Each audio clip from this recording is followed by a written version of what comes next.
Rude. How Good evening, rude. all. Welcome to another episode of Warriors of Attraction. We've got my wonderful co-host, Andrea. Hello, everyone. How are you Hello. Don't ask us why we're laughing, because we have not got a clue. We still don't know today, do we? doing? No. Oh, my No. goodness. But our other co-host, Andrea Evans, is sadly not going to be with us tonight because she's got family commitments, of course. But I hope she's back next week, where she loves playing hide and seek with us.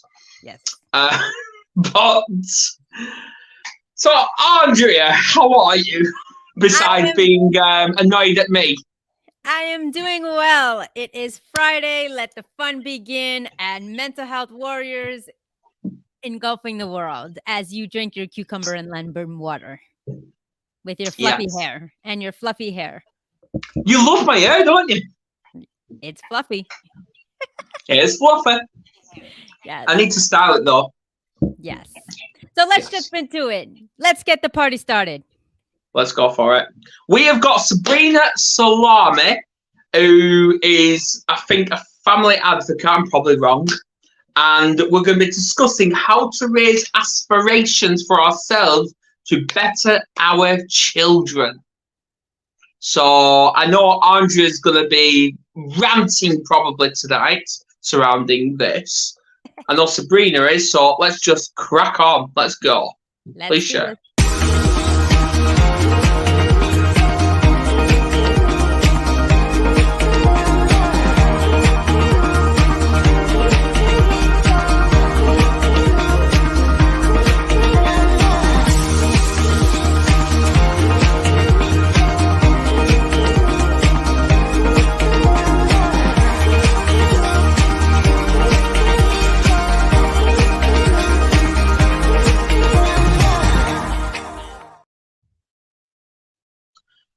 Hi, Sabrina.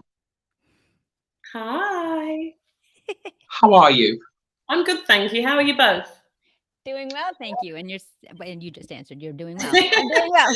Yes, thanks. Andrea, have you just taken a picture of this?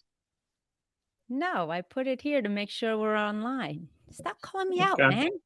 Jeez. Oh, we're gonna have fun tonight. I knew this was gonna happen.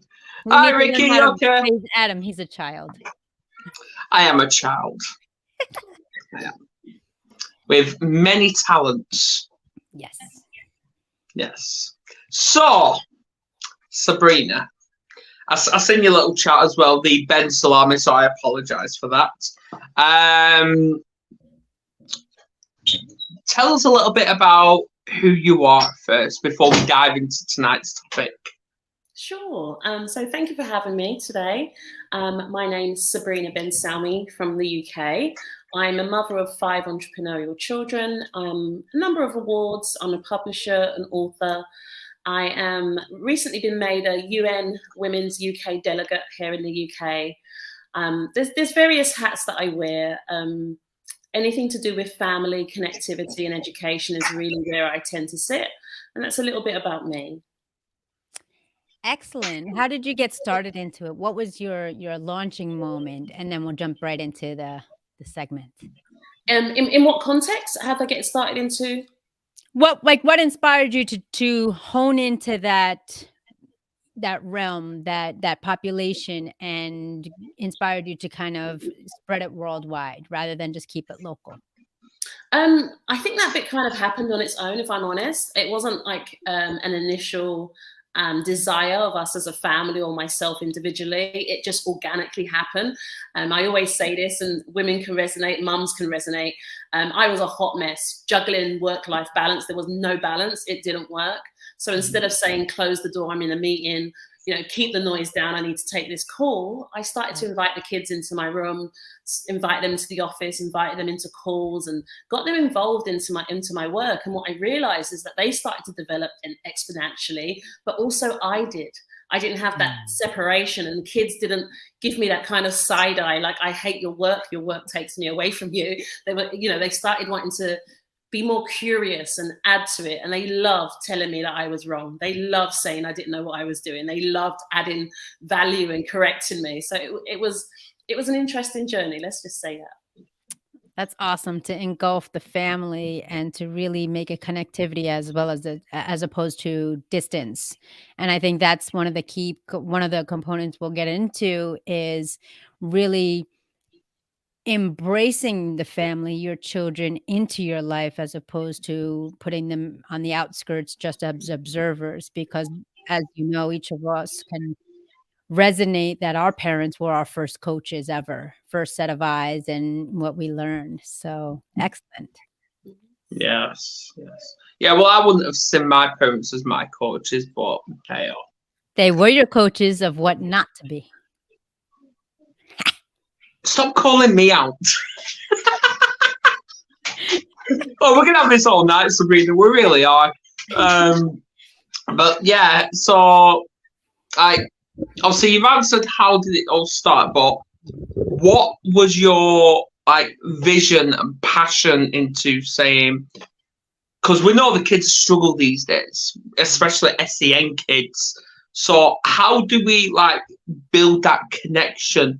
For example, if someone's gone through severe trauma and they become a parent themselves, how do they get around that?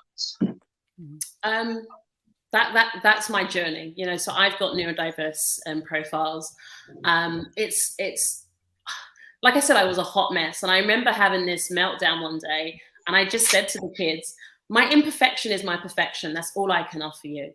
I think sometimes it's about taking off the layers, putting down the backpack.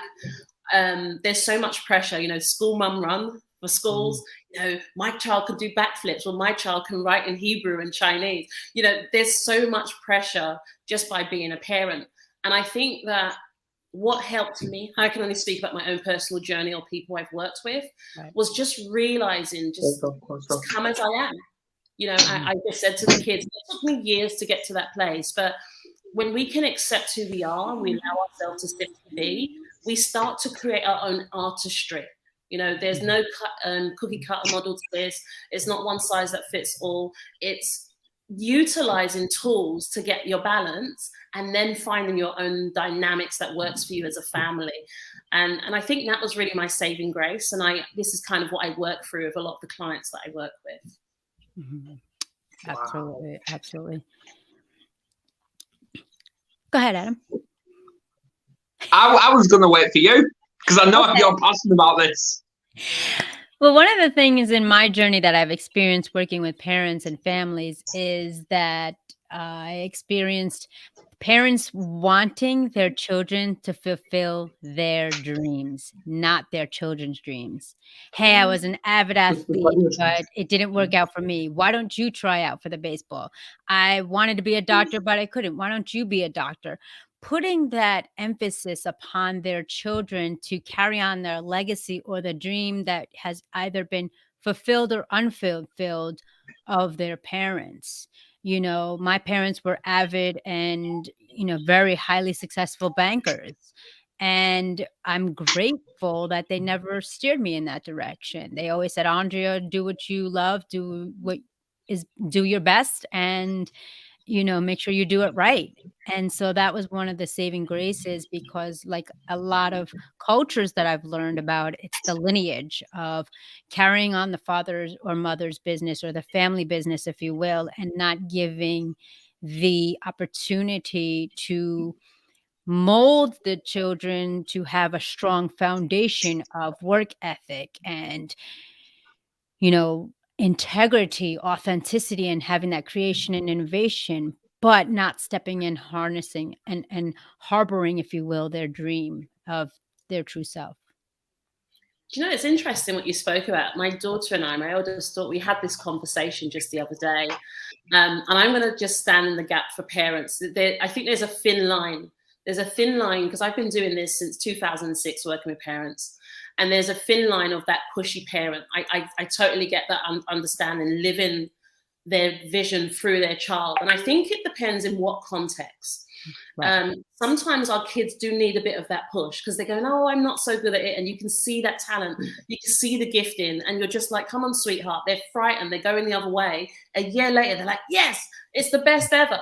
So I guess sometimes parents, they can't win either way, but I think it's contextually. Is it in a harmful way? Is it in a way that's really causing problems? Are we listening to our children? Like if our child's just saying, I am absolutely terrified of doing this. It's eroding me. Please listen, I can't go down this dynamics. And the reason I say that it's twofold is because the family is the oldest institute in the world. And I think if we be honest, if we look at brands, there is an essence of consistency. And it's so hard being parents. Parenting is the hardest thing in the world. And I take my hat off to parents because the things that we have to deal with, no one can prepare you for them. They're just experiential learning, right? But when we're having to develop, maintain, and hand down an institute, sometimes parents, when they have a vision of infrastructure, it can be like, well, I don't feel comfortable doing this. But reality is, as parents, like our children don't always feel comfortable doing their homework, but we don't tell them not to. So I think it's in what context, what we do in a healthy way. And I'm not dismissing what you're saying. I think I'm just saying this, so many parents get stick for this in that, why are you doing this to your child? But I think it's really when we're not listening. I think we have to listen, we have to learn. Being a mother of 5 means that I'm a mother 5 times over. I have to learn them and they have to learn me. And it's give and take. Since I've gone through my life, I think there's so much emphasis on parents being, doing, having, pouring into these young people. And I've seen the dark side of what goes on. I've seen kids take advantage of their parents, be really mean. And I think kids need to meet their parents halfway as well. But I love what we're saying. Let's do things in the right context when we wanted to help develop our children. Listen to them as well. Let them have their say. I love what your parents did with you. That's absolutely amazing. Thank you. Thank you. And I think it also comes down to lineage, the ancestry of the foundation, especially in different cultures, such as, whether it be the Italian culture, the Indian culture, we have to be mindful of that. And really, as you have mentioned, and Adam has mentioned in the beginning of the show, it's just really, we just want the best and the safety for our children. Regardless what that means, regardless of their choices, regardless of their beliefs, that they have an inner self-love and unconditional love, that I am able to make mistakes. I learn from lessons, and I'm gonna, I always say this when I'm coaching with individuals, is that a relationship is 100%, 100%. I don't believe it's 50-50. We have that misconception. Oh, I give you half a heck. No, go all in or not at all. And I love that you address that with the children, because regardless of the age, if you're 10, 20, or 50 as a child, you will still have to be mindful of your respect. And just as the parents meeting you where you're at, meet your parents where they're at as well. Yes. I love this beautifully. Thank you. Yeah, well, you mentioned the word homework, and it's still stuck in my mind what my son said, because obviously he's too clever for school, and I keep telling my partner that, but she doesn't listen. Which, I think you need to shout at her for that, Andrea. But anyway, I remember he wrote on his whiteboard this. I think he was about 8 years old. It was half of my energy working on random knowledge. Interesting. Yeah. And he actually did say, when we were homeschooling him, that within that 3rd day of being homeschooled, he's learned more from YouTube than he ever did in school.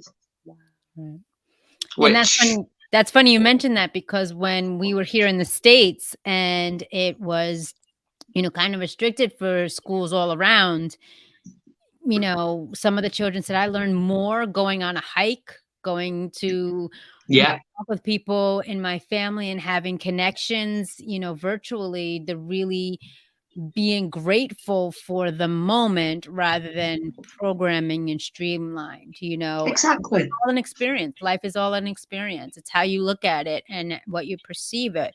Because there's some kids that hate school, other kids that love school.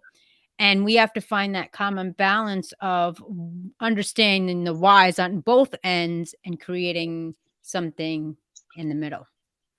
And that's why me and Kerry are going to be having a chat when Wyatt finally arrives about education. Because she's all for sending him to nursery. I'm like, no, it's not happening. If you don't know, Sabrina, Adam and his lovely partner Kerry are expecting sooner than later. Yeah, due in about 2.5 weeks. Wow. 1.5. Which possibly. But the twinges have got stronger. Yes. Yes. Yeah. And I think it's also too, Sabrina, what you brought back, and I'd like to spotlight on too, is, you know, in the industries that I've worked in with social work and psychology, is the helicopter parents, and then you have the observatory parents, and then you have the enabling parents, if you will. So I would love for you to kind of, if you will, in your experience and your knowledge outside of that, to kind of give your thoughts on those areas. So I think when it comes to families and parenting, I always think there's so much pressure on just the two in the home. It's the mum, the dad. But the reality is, like, so my background's in like psychology and family studies. And the reality is we are our support systems, be it the village, the community, the family, but it's the extension. So mum and dad are only as good as their support systems. Right. And the reality is, sadly enough, many men don't have friends outside of their home. Their wife is sometimes their best friend. They've got no one else to talk to. They try their best to keep things secret because they might be embarrassed of how people will perceive them. So that's an isolation. Mum, I don't know, I can't say all women, but from what I've seen, some women will just walk down the street, have a therapy session on the corner of the road, and the dad's like, why did you tell that stranger all your business? What's going on? So I think the reality is our parenting styles are what they are today because of isolation. And the reality is, if we're friends, as a friend, it's our responsibility to support our friends to develop well. In that, I noticed that you hover around quite over Jake, and Jake seems to be quite intimidated by that. I noticed when you take 2 steps back, he acts different. So I think a lot of the time we don't have those support systems that help us to develop. You know that saying, iron sharpens iron. So one of the things that I've really cherished is working with families for such a long time. A lot of my old perceptions of why people do what they do or say what they say have just been chiseled away. Because the reality is we all want to do our best. Even that parent you see shouting, they might have just gone through so much for so long. They might not have that support system. The reality is, if something's there, it means it's not been addressed. I know we have those difficult individuals that just don't want to change. And that's what I'm saying, that there's an essence of variation. But I think again, it's really hard to judge parenting, because the reality is we all go into hospital, we leave with this baby. When I gave birth, it was the most happiest day of my life, but it was the deepest fear I've ever felt. And we don't go home with a manual. We don't know what to do. We just don't know at that time.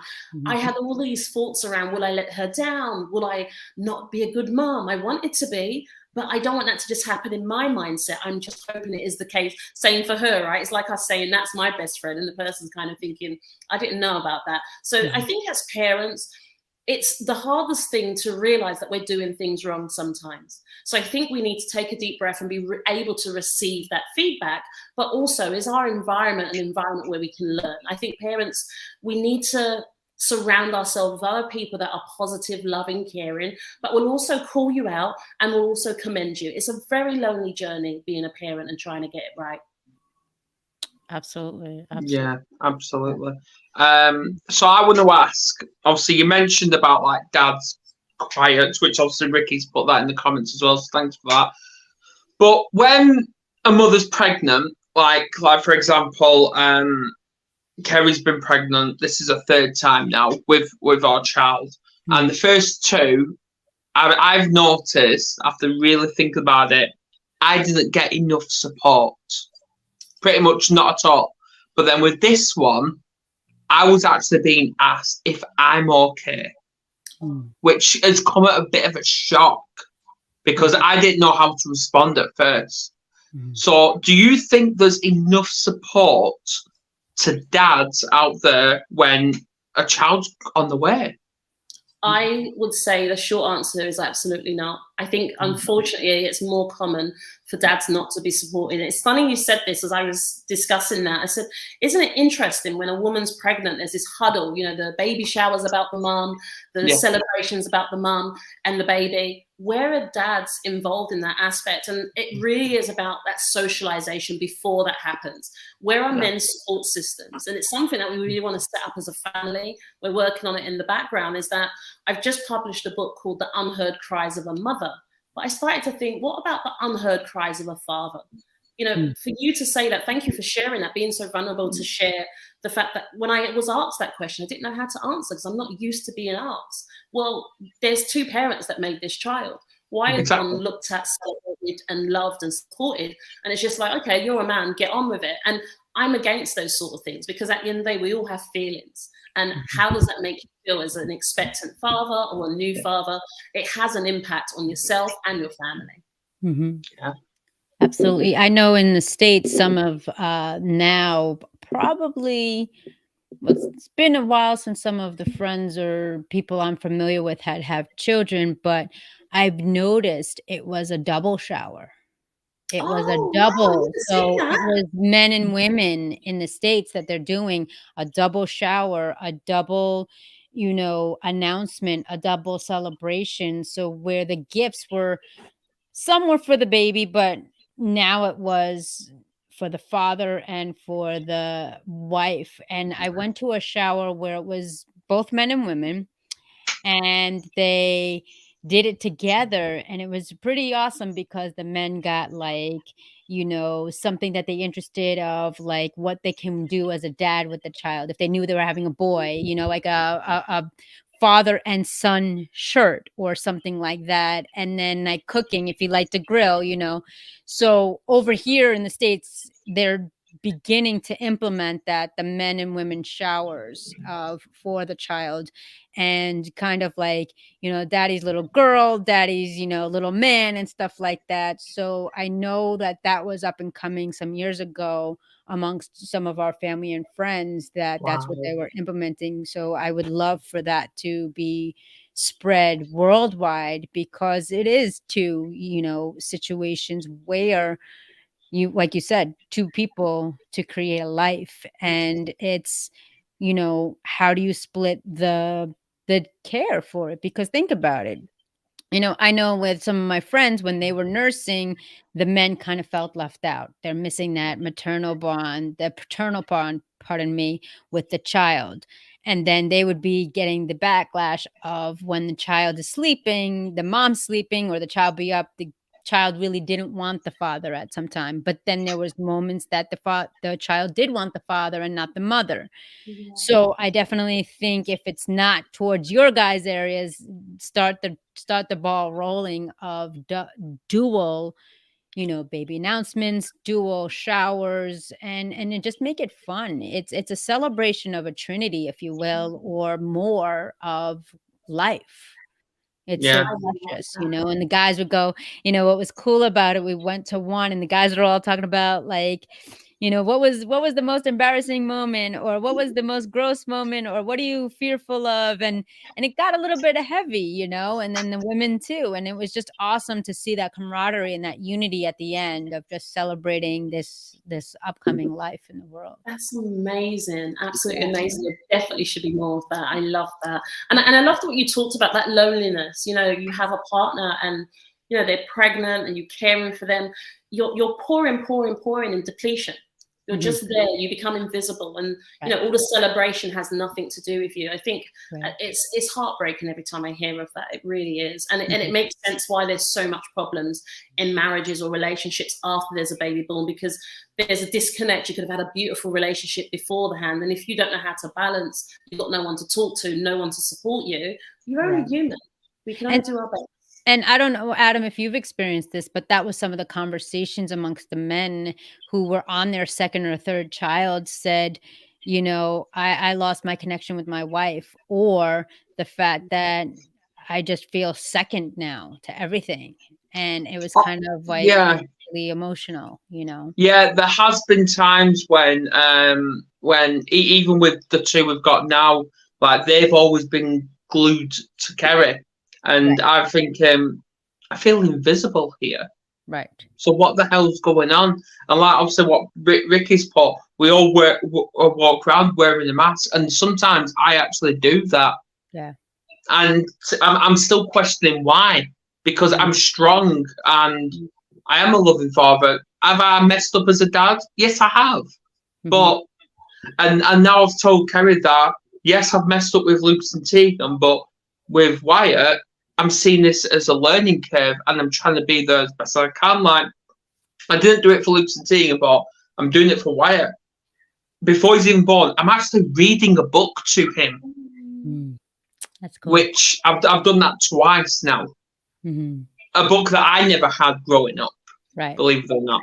So this sort of is, and it's all about tend to lose intimacy when it comes to it, because men they're not valued enough when it comes to pregnancy. So because it's all for the mother and not for the dad. Like you mentioned about a two-way baby shower, I've never witnessed that in the UK ever. Absolutely ever. Wow. Now it's a beautiful. So Sabrina, we may start something. Well, you need to start something. You have 2 weeks, 3 weeks to create a shower with your friends and celebrate it. Challenge. There you go. If it can't be done in if it can't be done in person, you have 2 weeks, my friend, to get a Zoom with all your friends, men and women, and celebrate the arrival of Wyatt, the new world, the new, and embracing the moment and the journey. That, my friend, is a challenge. Ask the missus that. She's watching. It's a She's partnership, 100%, 100%. She's actually not watching. Well, you'll text her later. Hang on. I will. He's gonna go tell her. But it was so much fun, because usually like you said, the guys would drop off the women and then pick them up later on, or they would go all girls and everything. And when it started, it was just so much fun, because there was like a game of, what do you most fear? Like I had mentioned before, what do you most fear as a parent, first time parents, or what do you fear now that you're having a girl and you're a dad? It was really cool. It was really cool. Yeah. Hi, Annette. Hope you're well. Yeah, Annette's Yappy's here. So yeah, Annette, we was just talking about, and obviously for all the newcomers, we was talking about when it comes to pregnancies, like, is the attention really on dads rather than just mums when it comes to it? And obviously we've had no, there isn't. So what can we do to get dads into this? So Ricky, if you've got any suggestions, what do you mean? How would you join? I think Ricky wants to come on camera. Oh wow! Awesome. Welcome. Yeah. Ricky, do you want to come on camera? I don't know. Well, obviously, we'll keep talking. I'll wait for his response. Hi, Kerry. Hope you're well. Yeah, we were just talking about you as well, Kerry. See? Told you. Told you. So for those of you, for rewind 3 seconds or 10 seconds ago, I was saying that the challenge, I love a good challenge.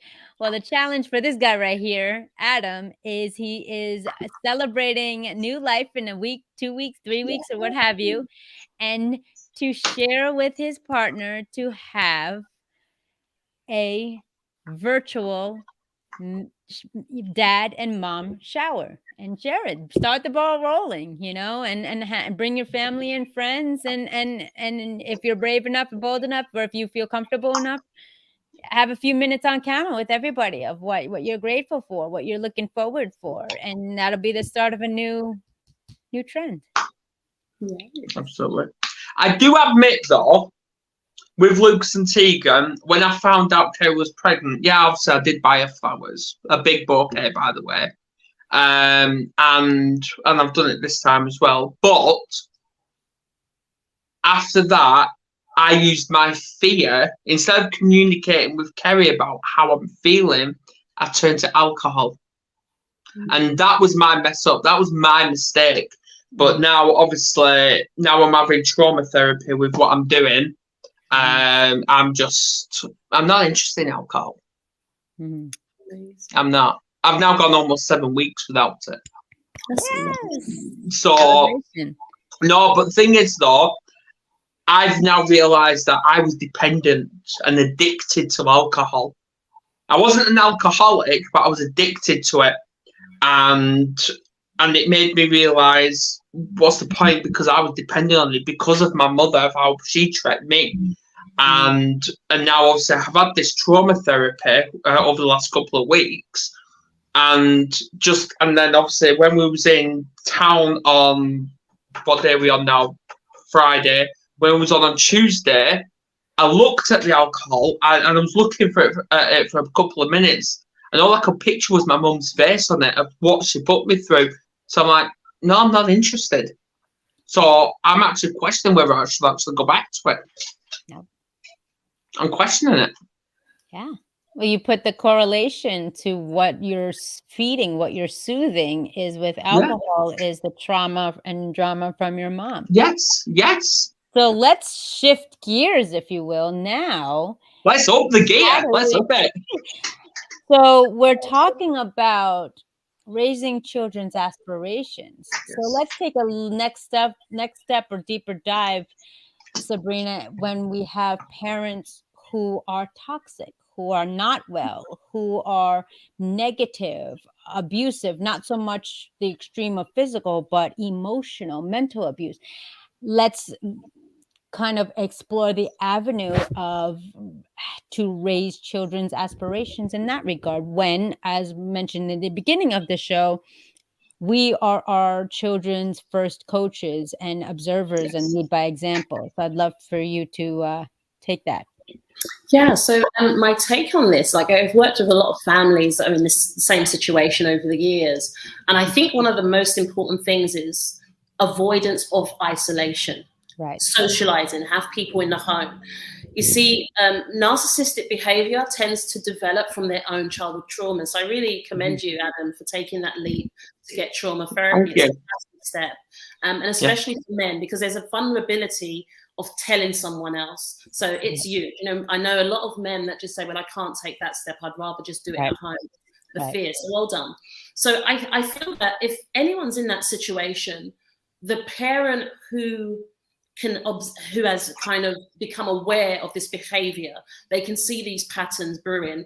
It's absolutely paramount that these kids are put into different environments, into after school clubs, extracurricular activity, because the brain is so amazing. The brain will learn what it needs to learn when it's got that, okay, this isn't working out for me, I've got this option. Otherwise, within the isolation, the child will basically absorb that toxicity. There's no point going back and forth with someone that's in that cycle, because they are in their own trauma. It's not actually to do with you, they're projecting on you. So it really is important. Obviously, I have to say, you contact professionals about this. I have to say that if you are in danger, do reach out to the correct people. But I think at a level as family, I think family plays such a massive role. Family and friends, don't stop calling someone if you start seeing these things happen. What I find more often than not is that when people are in abusive, whatever form of abusive cycles in the relationship, people just start moving away. That's when you need to visit more. That's when you need to call more. That's when you need to, make sure that young person has that support system. So I think, to answer your question, Raise an Aspiration is just about immersion. So if that young child wants to become a doctor, an astronaut, like whatever it is, an artist, get them into different environments where they can be immersed into those environments. And when the parent might put them down or kind of make a comment about what they want to do, about their aspirations, just say, are you okay? Is there anything I can do for you? It's knowing how to deal with it, because the reality is avoidance doesn't develop resilience. We have to teach our children how to deal with such people. I'm not saying you have to remain in that situation. That's not what I'm saying. But instead of allowing that child to be knocked down by what's going on, strengthen them, have different responses. Don't go back and forth. Thank you for sharing is sometimes a really powerful answer that goes, oh, I'm not sure how to deal with that. So it's learning tools and that can actually support that young person to grow. But isolation is the worst essence to actually remain in. You have to stay socialized.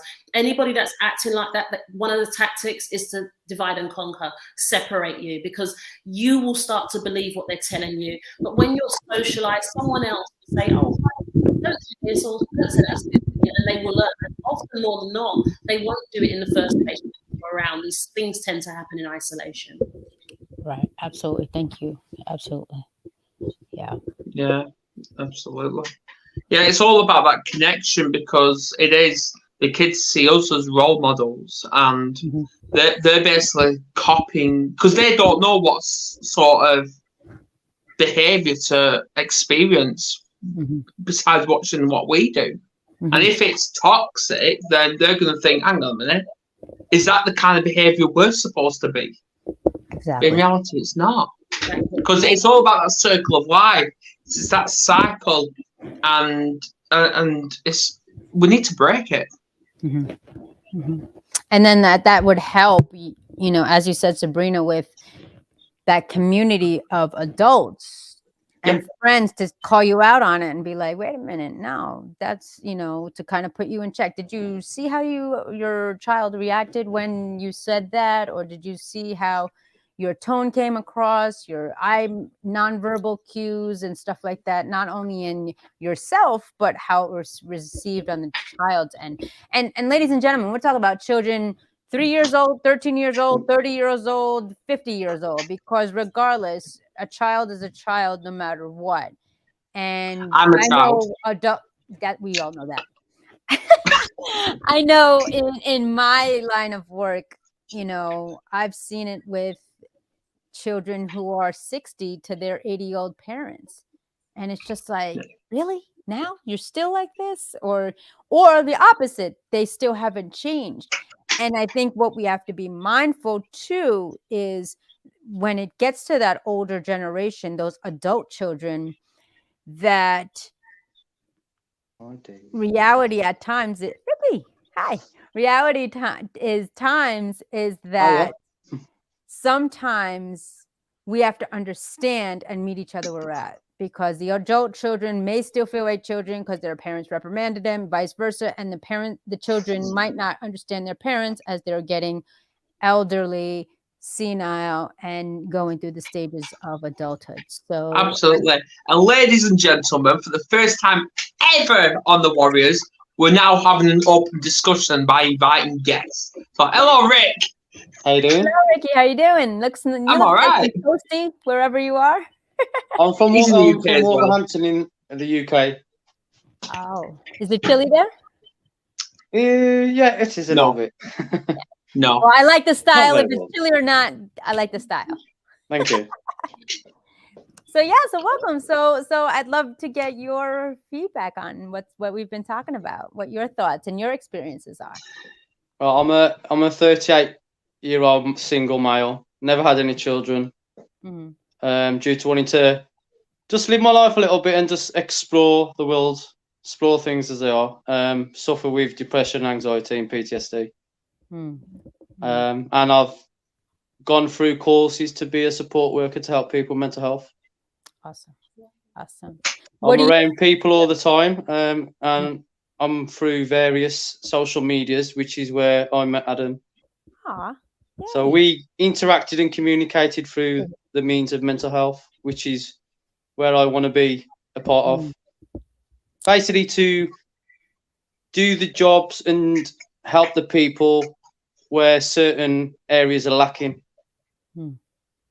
That's my story. I do want to obviously one day settle down and have children, but I just need a little bit more income behind me and prepare myself more before I take that next step. That's very responsible. Love that. Love that. Learning yourself. I'm responsible. Sure. I can be. I've had my mistakes and I've learned from them and I put things right, so I'm on that right path now. But you know what? We all make mistakes and we learn from it. It's a learning curve. Yes. Absolutely. Turn them negatives into positives, which I've done. So I'm happy to be where I am now from where I was when I was a lot younger. But apart from that, I've not had a bad upbringing and a bad childhood. I've had a very good one, but I kind of started to mix around with the wrong people.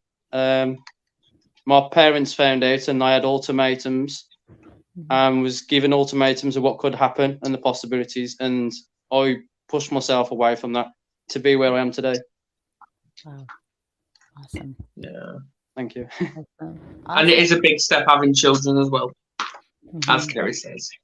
It's a big step talking about having mental health, and whereas you got to be careful where you say certain things on social media because it can trigger certain people. I'm openly speaking about my mental health and being in a relationship where I was getting abused, which I didn't several years ago, but people through social media helped me speak out and make me more, how can I put it? They just say it. We're raw. We're raw. They made me me. They made me me. They made me a better person because I thought it was a case of I have to go through life bottling that certain thing up and not being able to mention that because I'm a male. And we always get the persona of when the alpha male, we've got to be the stronger of the two, the protector and the provider. It's not as easy as that. We can be broken just as easy as a female can.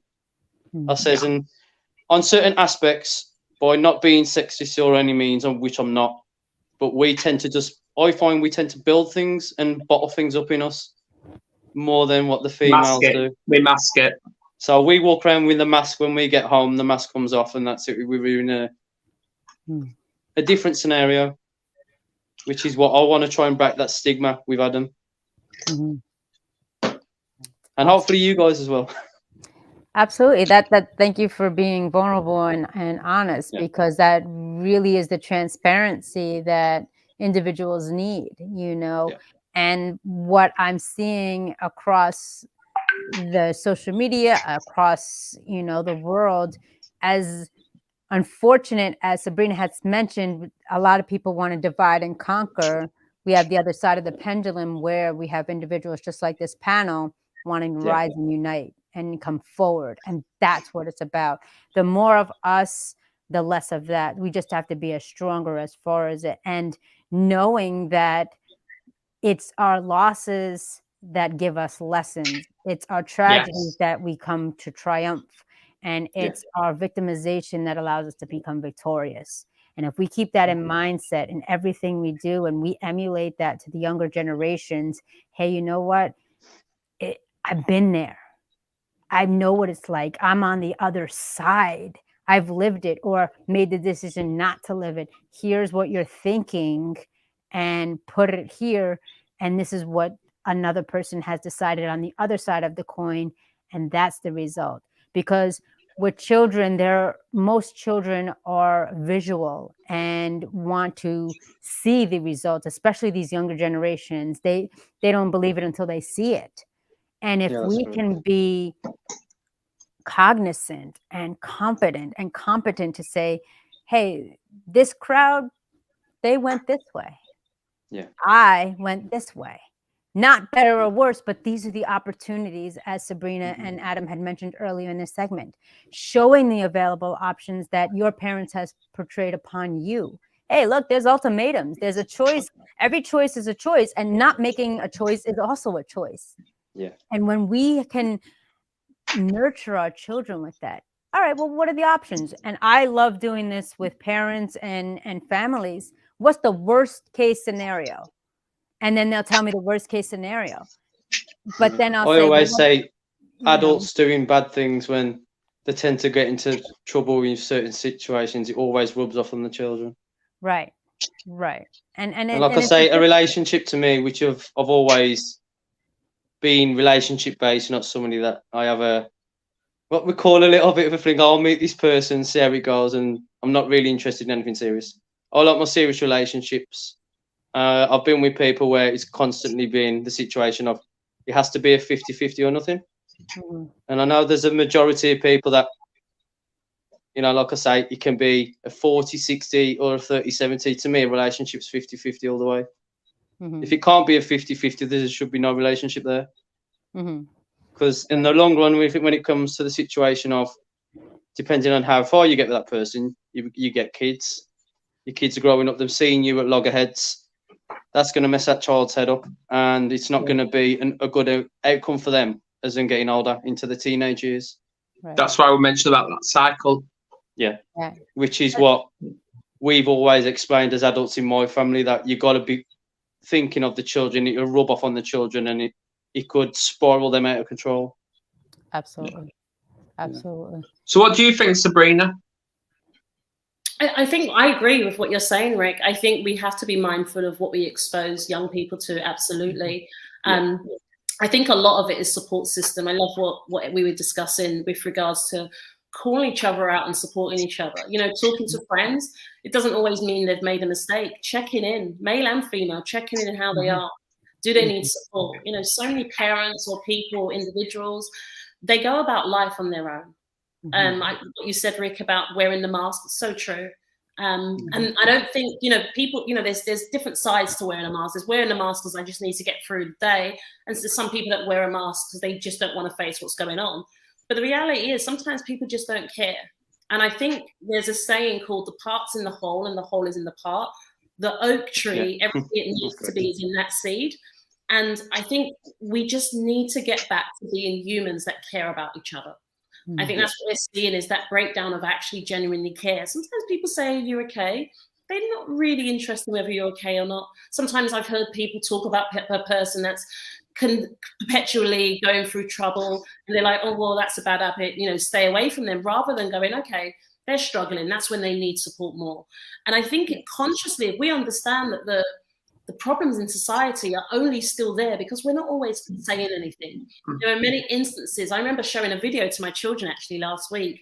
It was on TikTok, great video. A lecturer was in a class just lecturing his students. And he did this like social, I think it's called like a social test, isn't it? A social experiment. Social experiment. Yeah, and one of the students came in and he just shouted at them and told them to leave. Absolutely no reason, just everyone was coming in and he just started shouting at this female and asked her to leave. And it was a powerful social experiment. After she left, she was emotional when she was leaving. And the lecturer turned around and said, why didn't you say anything? Yeah. See, in life, we often don't say anything. Said, what did she do wrong? Why is it I asked her to leave? She hadn't said anything. She hadn't done anything. And you all looked as if you were uncomfortable. You all seemed like you felt that was an injustice, but you didn't say a thing. And I really hope by listening to this, it might call on something inside of you to go, when have I heard or seen something? I could have said something, but I didn't. And that's how the weeds start to grow in the garden. We have to think about, if we're in environments where we support each other, where people can offload and get things off their chest, they're not going to feel as stressed. And when they are going wrong, correct them, guide them, because I am my brother's keeper. I am my sister's keeper. And I have to be the same with my friends. I want my friends to tell me where I'm going so I can become the best version of me. And I think we collectively, if we do that, the world's going to be a better place for our children. Absolutely. And I think that's where the missing link is. Nobody cares, but everybody wants to care. And it's always like, you know, I use this analogy is, you know, how many people out there are the crutch, the sounding board, the rock to everybody else, but then all of a sudden you need something, crickets, fade to black, silence. And what kind of world are we creating where there's not a level of trust anymore, has dropped tremendously, a level of confidence, a level of self-love, a level of selfishness, which selfishness is actually a good thing because you have to be selfish to take care of yourself 100% to pour into others and give others support. And all of us are just like, I don't want to burden them. Oh, they got a family or they're doing well. And I actually did this a couple of months ago and I was really, really shocked. I'm just the type of person where I check in on everybody. That's how I was raised. And how I was raised. And a couple of individuals actually reached out to me and said, please get me off your automatic how are you doing list. And I said to them, excuse me? And I said, oh, you check in with me all the time and you text me or you call me or you want to just see how I'm doing. Can you be removed from the list? So I actually reached out to them. I connected with them live verbally. And I said, I'm not doing it as a thread or a spam. I'm doing it because I genuinely care. And their response was just like, oh, really? Wow. Thank you. I know that. And I know that. And it's just like when I don't do it and I am actually in something or devoting my time to something else, then they're like, well, are you okay? You didn't reach out to me today. So think of the rippling effect that could happen if we change our mind shift to, hey, you know what? I have the comfort to reach out to somebody when I'm vulnerable, when I'm not feeling right, but I know it's going to be reciprocated. And keep in mind, ladies and gentlemen, it's not like an expectation. Don't feel it that way, because you will get disappointed every single time. And 9 times out of 10, it's your loved ones and your family that will disappoint you, unfortunately. That's something that I do regularly, checking on people.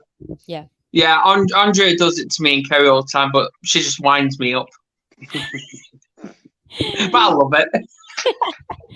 It's just how I was raised. It's that's in my DNA, But it is, though, isn't it? Because you check up on us, even though you know we're okay. You still check up on us. Same with you, Rick. You check up on us. I do that, don't I? A lot. Yeah. Yeah, you message me, whether it's on TikTok, Facebook, or even in WhatsApp. You do that, and Andrea, when you was hit rock bottom, it was us that reached out to you, because they're like, hang on a minute, what's going on with that? And even though you were very reluctant to telling us, we seen right through it. We knew this individual ain't right. Right. And that's why I sent you that video. Yeah, and that's why, going back to what we said before, 100. I don't know if you missed it, Rick, but I was saying like 100%, without expectation, unconditional love. I definitely agree. Both parties in a relationship give 100%. The relationship's 50-50 on what goes on within it. Yeah. Right. Because where's the other 50 going? Because if you're giving 50% in a relationship, where's the other 50% going? Yeah. To your ego. No, that's just you. I've been with people that's been like that. They'll only give like a certain percent. They can give more. Yeah. Right. Exactly. Because it's like when you give that love. Oh wait, I want it. It's kind of like a game, but like a little competition. I love them even more, and you kind of like, it becomes natural and then innate and even more genuine and more, more powerful. This is a reason that I'm single. It's like, I know I can give more, but I'm finding it hard. So I'm like, just be yourself. Yeah, that's all. Exactly. Nobody else can be you, and you're gonna fail at being somebody else all the other times. Yeah, so, definitely. But you have to fail. You have to fail to succeed.